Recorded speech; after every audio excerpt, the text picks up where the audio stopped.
It's 6 stories tall, it can withstand nuclear explosions, and it costs over $200,000 to operate every single hour.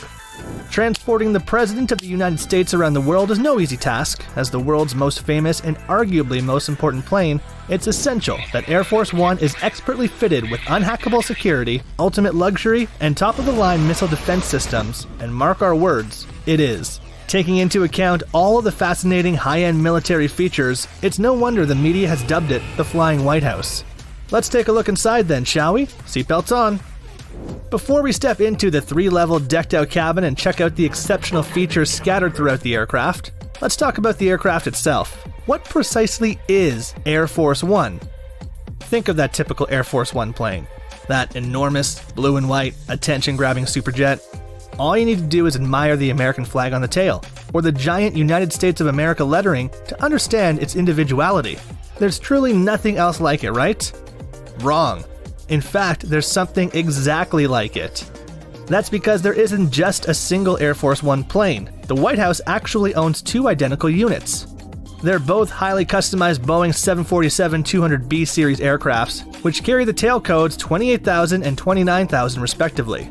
While Theodore Roosevelt became the first U.S. president to fly in an aircraft way back in 1910, it wasn't until 1953 with President Eisenhower that the term Air Force One was officially born, but we'll circle back to that unique moniker in a jiffy. In 1962, JFK became the first to fly in a jet specifically built for presidential use, a modified Boeing 707. The plane's designer, Raymond Loewy, chose the renowned baby blue as the main color. Why? Because it was Jackie Kennedy's favorite, and of course, because it matched the colors in the presidential seal. Since then, the illustrious wings have transported everyone from Obama to Nixon, Reagan, Trump, and everyone in between. The current pair of Boeing jumbo jets were inaugurated in 1991, back in the George H.W. Bush era. Fitted with sublime security and comfort features, it should come as no surprise that these planes don't come cheap. Trump reportedly reached an informal deal with Boeing to cap the price for 2 new Air Force Ones at $3.9 billion.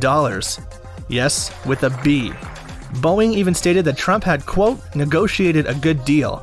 However, according to the Defense Department's first formal report, that cost is considerably higher. The Pentagon will need to shell out $5.2 billion for the updated pair.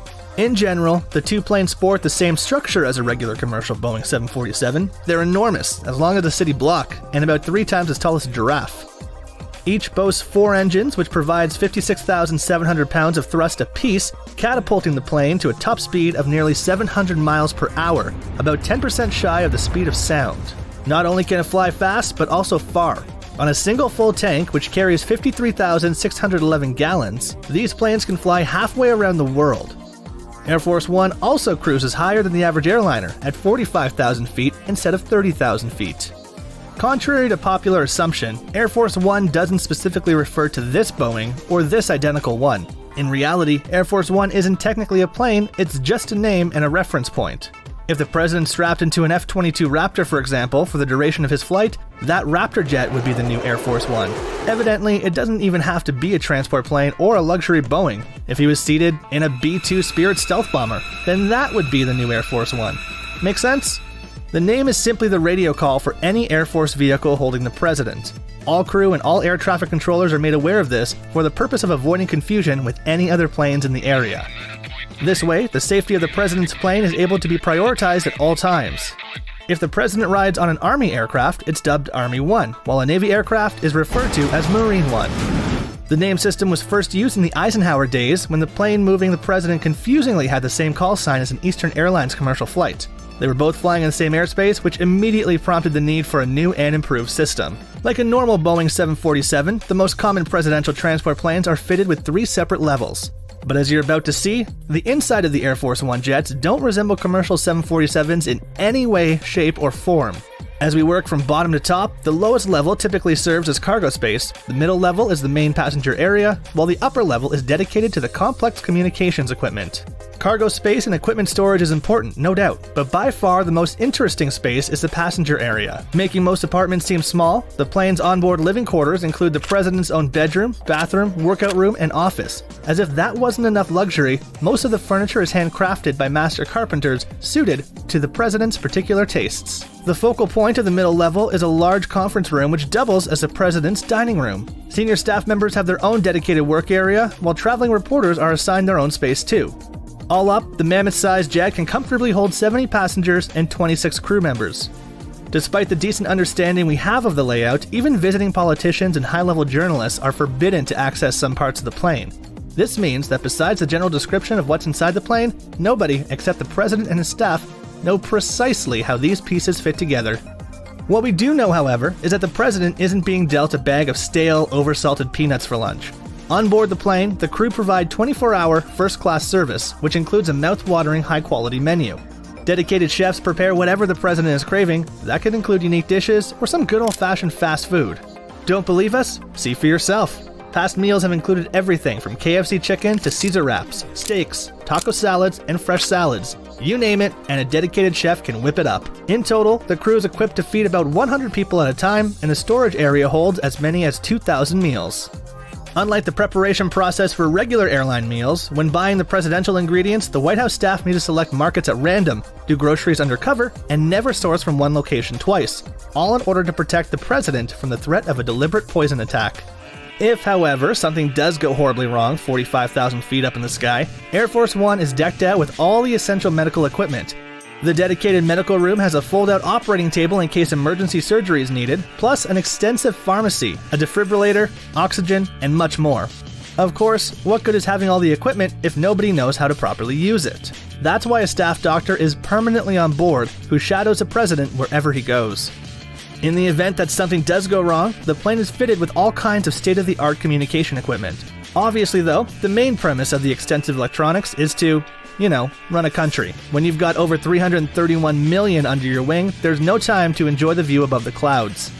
The Air Force One planes are fitted with $19,000 televisions to keep up with the events happening on the ground, as well as 85 telephones, a collection of secure two-way radios for backup communication, plus fax machines and ultra-high-speed onboard Wi-Fi. With all of these mechanisms in place, the president can contact just about anyone in the world at the touch of a button. If he's not making the calls himself, then one of the carefully screened military personnel on board will do it for him. Air Force One typically has a crew of 26 who must each operate with a high level of security and professionalism. Every single staff member is selected from the military, must undergo extensive background checks, and need to showcase exemplary service histories. This is no ordinary job, folks, which is why the final Air Force One flight is always an emotional trip when the president must bid goodbye to his loyal crew of 4+ years. Another fascinating element of Air Force One, which again sets it apart from traditional aircraft, is that it doesn't have to rely on airport facilities, and no contact with airport staff means far fewer security threats. The planes have their own retractable stairways, their own baggage loaders, and there's not just one entrance, but 3 in case any are compromised. While most planes need to stop every few hours to refuel, thanks to its amazing ability to refuel in midair, the presidential plane technically never has to land. This is a crucial tactic in an emergency situation, especially when the threat is land-based. Sure, it's an essential protection measure, but it's also extremely expensive. According to a Freedom of Information Act, Obama's Air Force One cost taxpayers exactly $206,337 for every single airborne hour. That's close to $1 million for a standard New York to Los Angeles flight. But why such a hefty price tag? First of all, the crew of 26 need to be paid. Then there's the fuel. The 4 engines burn approximately 5 gallons of gas per mile, which brings the estimated fuel cost up to a whopping $80,000 per hour.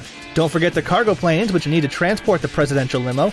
Oh, and the 3 accompanying helicopters. Not to mention the second Boeing, which has to join the flight in case something happens to the first one, so you can see how the numbers quickly add up. Thankfully, the odds of something happening to that plane are slim to none. Why? Because it's jam-packed with some of the most advanced avionics and defense systems imaginable. The plane can thwart enemy radars and eject white-hot flares to distract any incoming heat-seeking missiles.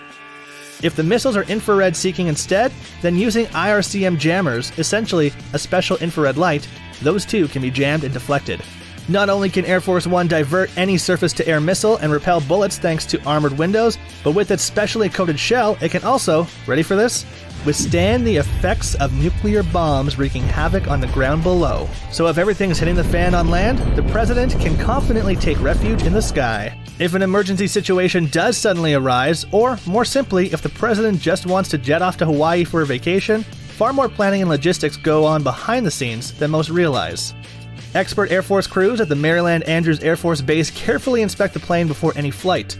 Once the all-clear is given, the Marine One helicopter transports the president from the White House to the Air Force Base, all the while troops are keeping a keen eye out for any unauthorized aircraft or threats. And yes, they're authorized to shoot on sight.